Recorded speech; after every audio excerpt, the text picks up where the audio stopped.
Hello guys and welcome back to our channel. My name is Archie and this is part 5th of our chapter 2, that is self and personality, from class 12th psychology NCERT, and this video is a part of our ongoing crash course for psychology CUT UG 2025.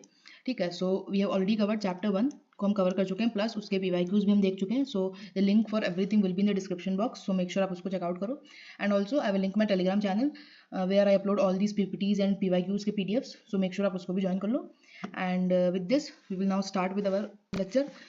So what all we will study today, हम यहाँ पे in this video we will now finish all the approaches of personality.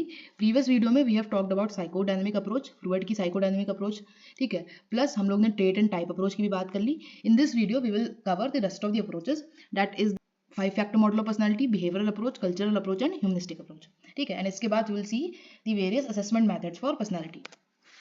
So starting with the 5-factor model of personality, it was given by Coste and Macrae. ठीक है, तो नाम याद रख लो कि who gave this model, तो Coste and Macrae.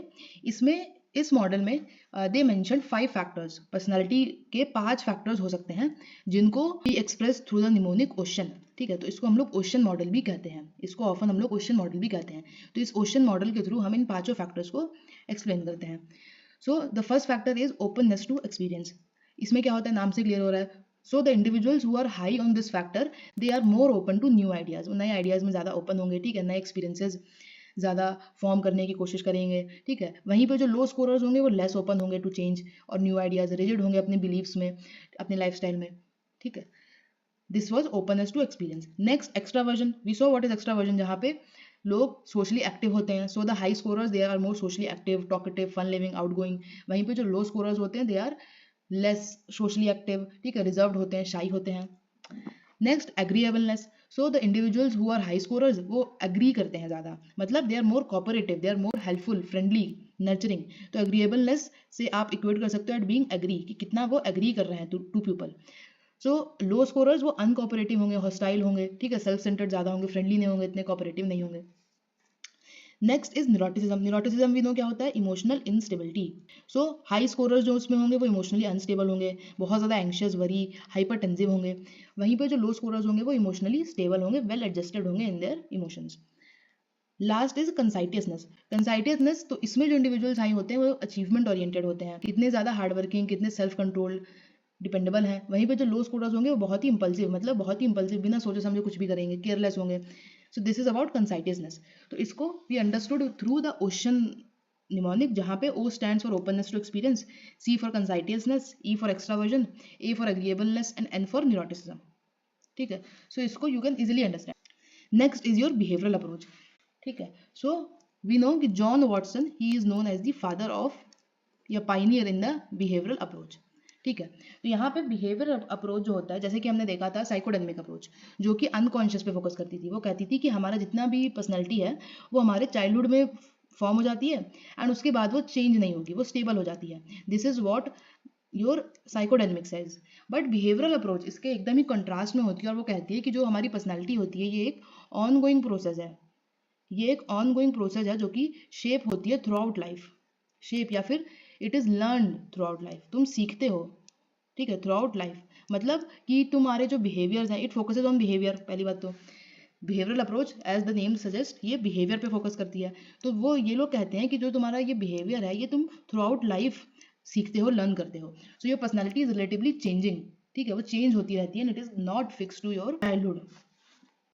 So the behavioural approach it focuses on observable measurable behaviour. ये behaviour पे फोकस करती है जो कि ऑब्जर्वेबल हो, जिसको हम ऑब्जर्व कर सके. तुमने कोई बिहेवियर किया, let's say you had a fight with your sibling, तो यहाँ पे तुम्हारा ये बिहेवियर ऑब्जर्वेबल है एंड मेजरेबल है.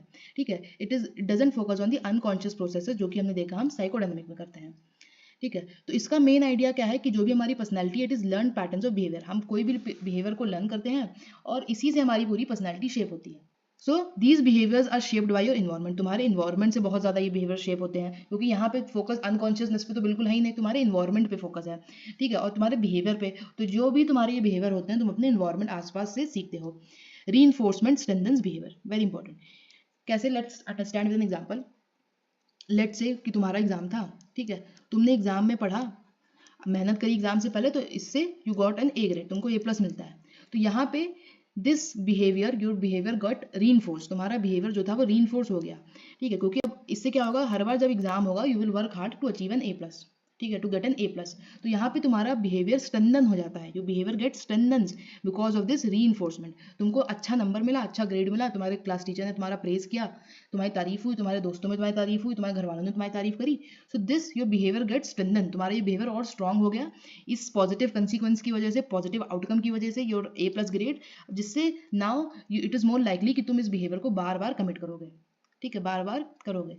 Another example, let's say a child eats spinach, gets praise, learns to like spinach over time, ठीक है, एक छोटा बच्चा उसने कुछ अच्छा काम करा, ठीक है, उसने कुछ अच्छा काम करा, उससे उसको बहुत शाबाशी मिलने लगी अपने घर वालों से, तो वो उसको लगने लगा कि हाँ ये बिहेवियर मेरा अच्छा है क्योंकि इससे आई एम गेटिंग प्रेज्ड, सो उसका वो जो बिहेवियर था वो स्ट्रेंथन हो गया, एंड अब हमारा वो बिहेवियर वो बार बार वो करेगा, कैरी आउट होगा।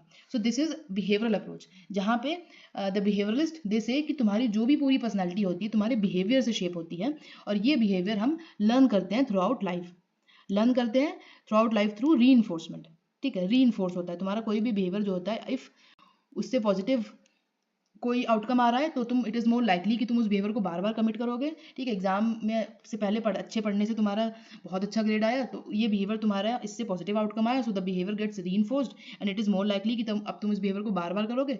वहीं पे on the other hand if तुमने एग्जाम में नहीं पढ़ा एंड यू गॉट फेल, तो this leads to a negative outcome and it is more likely कि अब तुम उस बिहेवियर को नहीं कमिट करोगे। तो री से, ठीक है, तुम्हारा बिहेवियर बहुत ज़्यादा स्ट्रेंथन होता है, ठीक है। So in summary, in nutshell we can say behaviour it is a response to your environment, reinforced behaviours gets repeated, जो बिहेवियर रीइंफोर्स हो जाते हैं वो रिपीट होते हैं बार बार, and personality it changes with learning. So कुछ की लर्निंग थ्योरीज हैं बिहेवियरल अप्रोच की, जैसे कि वी सॉ पैवलव की classical conditioning, the dog and the bell वाला experiment, it is the classical conditioning.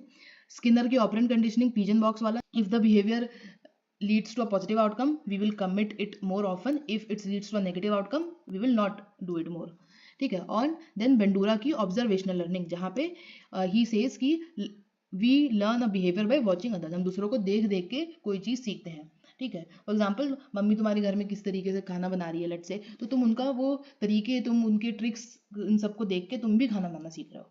तो दिस इज ऑब्जर्वेशनल लर्निंग, जहाँ पे तुम लोगों को ऑब्जर्व करके कोई चीज़ अपना बिहेवियर सीख रहे हो। So this was the behavioural approach. The next is cultural approach.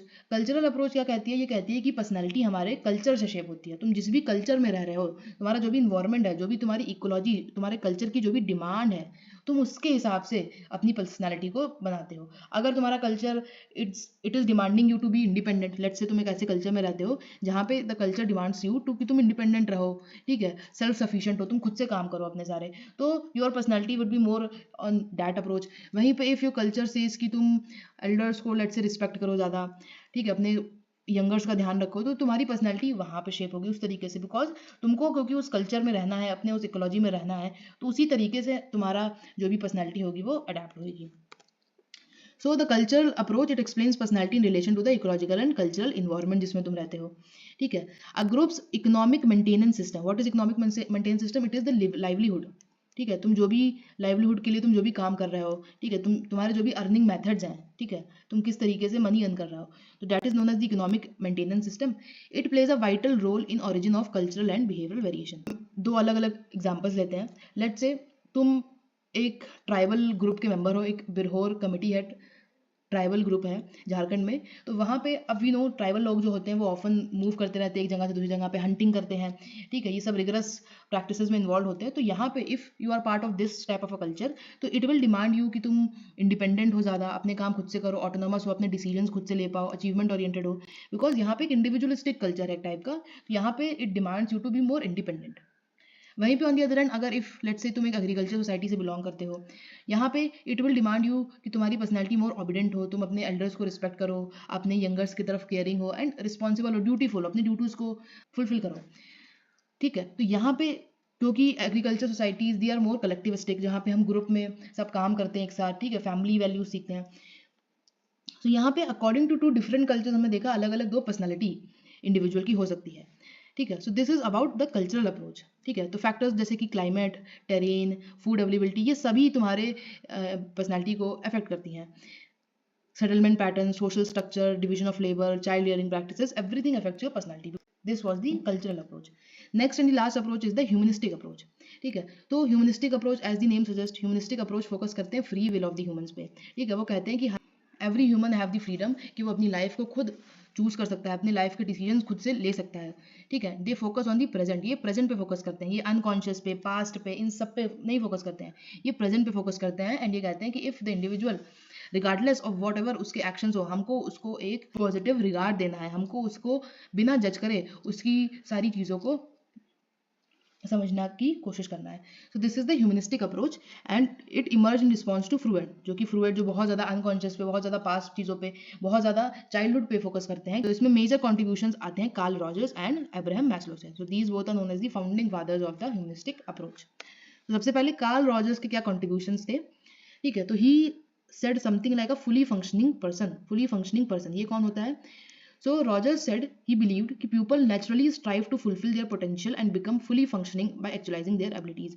वो कहते हैं कि हर एक इंडिविजुअल के अंदर कुछ पोटेंशियल होता है, हर एक इंडिविजुअल में अपना खुद एक पोटेंशियल होता है और इसी पोटेंशियल को फुलफिल करना उसकी ड्यूटी है. ठीक है, उसको एक फुली फंक्शनिंग पर्सन बनना है, अपनी इन्हीं सारी पोटेंशियल को, अपनी एबिलिटीज़ को एक्चुअलाइज करके, इनको रियलाइज करके, एबिलिटीज़ को रियलाइज करके हमको एक फुली फंक्शनिंग इंडिविजुअल बनना है. ठीक है, so the behaviour should be goal directed. तुम्हारा एक पर्टिकुलर कुछ गोल होना चाहिए, worthwhile, adaptive and self actualizing तुम्हारा बिहेवियर होना चाहिए, जहाँ पे you are realized of your abilities, तुमको अपना पोटेंशियल पता है एंड उसी वे में तुमको अपनी उन्हीं को एक्चुलाइज करने के लिए तुमको काम करना है, so that you become a fully functioning person. Next he said something about real and ideal self. ठीक है, तो वो दो टाइप की सेल्फ बताते हैं, real and ideal self. Real self क्या है, वॉट यू आर, तुम जो हो. Ideal self is the self that a person would like to be, जो तुम बनना चाहते हो. ठीक है, तो रॉजर्स कहते हैं कि इन दोनों में इफ डिफरेंसेस बहुत ज़्यादा हैं तो इससे अनहैप्पीनेस या फिर डिससेटिस्फैक्शन हो सकता है, कि तुम बनना कुछ और चाहते हो, तुम अभी हो कुछ और. तो इन दोनों में डिफरेंसेस की वजह से ही डिससेटिस्फैक्शन, अनहैप्पीनेस होती है. ठीक है, सो ही इलस्ट्रेटेड समथिंग लाइक दैट कि ये तुम्हारी रियल सेल्फ है, ये तुम्हारी आइडियल सेल्फ है. अगर इन दोनों में बहुत ज़्यादा इनकॉन्ग्रुएंस है, मतलब दे आर नॉट मीटिंग, बहुत ज़्यादा डिफरेंसेस हैं, तो it will lead to unhappiness, dissatisfaction. वहीं पे अगर तुम्हारी रियल सेल्फ और आइडियल सेल्फ इन दोनों में ही कॉन्ग्रुएंस है, मतलब दोनों ही सिमिलर हैं, तो इससे सेटिस्फैक्शन मिलेगा, you would be happy individuals. ठीक है, next is the unconditional positive regard. So Rogers कहते हैं कि रिगार्डलेस ऑफ एनी पर्सन के एक्शन, उनके वर्ड, जो भी बिना जजमेंट के, we as therapist, because he said कि सोसाइटी में तो ये चीज़ एक्चुलाइज करना इट इज़ नॉट पॉसिबल, तो थेरेपी में हम क्या करेंगे, हम अपने क्लाइंट को हम कंप्लीट सपोर्ट एंड एक्सेप्टेंस देंगे regardless of a person actions और वर्ड्स. ठीक है, हमारा क्लाइंट किसी भी तरीके से बिहेव करे, हम उसको बिना जज करे एक अनकंडीशनड तरीके से उसको positive support, complete support provide करेंगे. ठीक है, we can understand with the help of an example. Let's say एक बच्चा है, उसके पेरेंट्स वांट, ठीक है, उसके पेरेंट्स वांट कि वो डॉक्टर ही बने. ठीक है, और अगर वो मेहनत करता है फॉर बीइंग अ डॉक्टर, ठीक है, तो उसको बहुत ज़्यादा प्रेज मिलता है, प्यार मिलता है अपने माँ बाप से. अगर वो नहीं मेहनत करता है तो उसको नहीं मिलता है प्रेज. तो यहाँ पे this is conditioned positive regard, जहाँ पे the love and warmth which I am providing to you, it is conditioned by something. ठीक है, वहीं पे लेट्स से एक अनदर चाइल्ड है, उसके parents they are supportive of him. ठीक है, कि तुम, वो कहते हैं कि बेटा तुम कुछ भी करो, we are for you, we are here for you, हम सपोर्ट करेंगे तुमको, तुम कुछ भी करो. तो this is unconditional positive reward, जहाँ पे you are supporting that individual regardless of any conditions, prerequisite conditions के बिना तुम उसको अनकंडीशन, सेल्फलेसली तुम उसको support, love and warmth provide कर रहे हो. So this is the unconditional positive regard, जिसके बारे में रॉजर्स ने बात करी. एंड इसी के बेस पे he gave his therapeutic procedure, जिसको क्लाइंट सेंटर्ड थेरेपी बोला, जहाँ पे the therapy it is centred on the client. तो यहाँ पे आपको याद क्या रखना है, पहली बात फुली फंक्शनिंग पर्सन क्या होता है, किसने ये टर्म दिया, तो Rogers was the one. Real and ideal self क्या होता है, इनकॉन्ग्रुएंस एंड कॉन्ग्रुएंस की बात, and unconditional positive regard and client centred therapy. Next Maslow, Abraham Maslow, इनके क्या व्यू पॉइंट्स थे इन द ह्यूमनिस्टिक अप्रोच. तो we know he gave the hierarchy of needs. इन्होंने हायरार्की ऑफ नीड्स की बात करी थी, जहाँ पे इन्होंने बोला था कि कुछ बेसिक सर्वाइवल नीड्स होती हैं, जैसे कि फिजियोलॉजिकल नीड्स, सेफ्टी नीड्स, ये कुछ बेसिक नीड्स होती हैं, एंड देन कुछ हायर साइकोलॉजिकल नीड्स होती हैं. ठीक है, तो इन हायरार्की में ही इंडिविजुअल्स मूव करते हैं, एंड एट द एंड एक they reach towards self actualization. What is self actualization? It is a state in which people have reached their own fullest potential. self actualization वो एक ऐसा state जहाँ पे तुम अपने fullest potential, जो तुम्हारा full potential था कोई भी एरिया में, कोई डोमेन में जो तुम्हारा फुल पोटेंशियल था कि तुम हाँ इतना हम कर सकते हैं, तो इफ़ तुम वहाँ पे पहुँच जाते हो तो उस स्टेट को हम लोग सेल्फ एक्चुअलाइजेशन कहते हैं, एंड वी से कि यू हैव सेल्फ एक्चुअलाइज्ड, तुम सेल्फ एक्चुअलाइज्ड हो गए हो.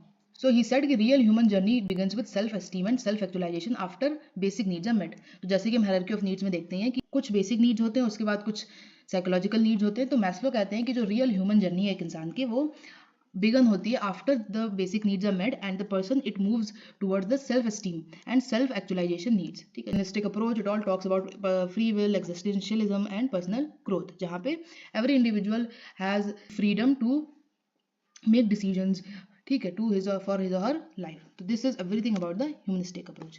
Next, who is a healthy person according to humanistic theories. ठीक है, वो कहते हैं कि जो हेल्दी पर्सनैलिटी होती है lies in not mere the adjustment to society, it involves a quest to know oneself deeply. ठीक है, कि सिर्फ सोसाइटी तुम्हारे बारे में क्या सोचती है, कल्चर तुम्हारे बारे में क्या कहता है, कल्चर के अकॉर्डिंग क्या नोशन है पर्सनैलिटी का, सिर्फ वो डिटरमाइन नहीं करेगा एक हेल्दी पर्सनैलिटी को, बल्कि तुम अपने बारे में क्या सोचते हो, तुम अपने बारे में कितना जानते हो. The quest to know oneself deeply, अपने बारे में और ज़्यादा जानना, and to be true to one's own feelings without disguise and to be oneself in the here and now. ठीक है, और अपनी फीलिंग्स को बिना किसी जजमेंट के उनसे ट्रू रहना और अपने आप को अपने प्रेजेंट मोमेंट में, प्रेजेंट नाउ में एनालाइज करना. This is a healthy person. ठीक है, सो कौन कौन से कैरेक्टरिस्टिक्स होते हैं. They become aware of themselves, their feelings and their limits. ठीक है, अवेयरनेस, सबसे पहली बात तो अपने सारी फीलिंग्स, थॉट्स, लिमिटेशंस की अवेयरनेस. एक्सेप्ट करना अपने आप को, accept of who you are as who you are, तुम जैसे हो अपने आप को वैसे एक्सेप्ट करो. And what they make of their life as they own responsibility, जो भी आप अपने लाइफ में कर रहे हो, अपने लिए कुछ भी कर रहे हो, आपकी खुद की ओन रिस्पॉन्सिबिलिटी है. ठीक है, have the courage to be, कुछ भी बनने के लिए करेज रखो, सेल्फ एक्चुअलाइजेशन अचीव करने के लिए करेज रखो, अपनी पोटेंशियलिटीज़ को रियलाइज करने के लिए you should have that courage.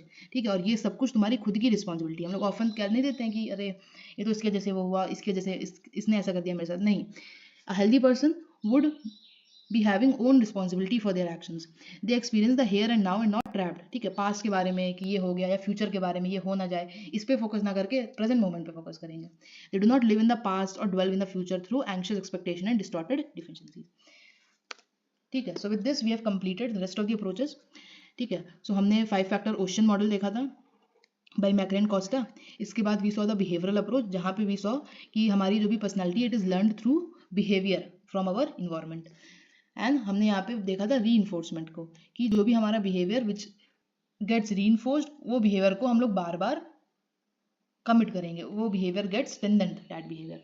And then next we saw cultural approach, जहाँ पे हमने देखा था कि कल्चर तुम्हारी पर्सनैलिटी को बहुत ज़्यादा डिटरमाइन करता है. कल्चर, जिस कल्चर में तुम रह रहे हो उस तरीके से it shapes your personality. And at the end we saw humanistic approach, जहाँ पे it focuses on free will, it focuses on personal growth, self actualisation, fully functioning person, unconditional positive regard etcetera. इन सब पे हम focus करते हैं. So with this we have covered all our theories of personality, trait approach, type approach, psychodynamic, new Freudians, then behavioural approach, cultural approach, humanistic approach, सारी theories कर ली. In the final part of the lecture of the chapter we will study the assessment methods for personality, and इसके बाद we are done with this chapter. So until then keep learning and keep revising.